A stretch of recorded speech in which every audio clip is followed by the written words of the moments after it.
Ancien commandant de l'armée, Idriss Déby Itno a pris le pouvoir par un coup d'État en 1990, on vient de l'entendre. Des années durant, sa garde républicaine réprime sévèrement toute opposition avant que le président n'assouplisse son régime. Portrait d'un leader politique qui ne s'est vraiment jamais débarrassé de son treillis, avec Mohamedou Moufa. Le 1er décembre 1990, les Tchadiens découvrent à la télévision un chef militaire d'apparence chétive, visiblement mal à l'aise devant la lumière des projecteurs. Il s'agit d'Idriss Déby, un ancien proche du président Hissène Habré, entré en dissidence armée, qui s'est emparé du pouvoir après l'entrée de ses troupes dans la capitale N'Djamena.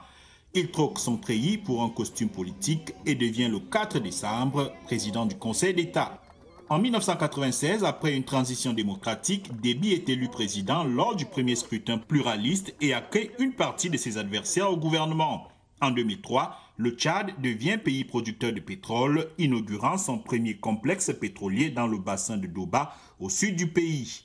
Profitant de la manne pétrolière, Idriss Déby investit dans son armée en achetant massivement des équipements. Une armée qui lui permettra de bâtir une stature internationale. Il deviendra incontournable en déployant ses hommes dans les missions de paix et antiterroristes. Idriss Déby est régulièrement réélu mais doit faire face à des groupes rebelles qui menacent de le renverser. En 2008, les rebelles parviennent même à entrer dans la capitale.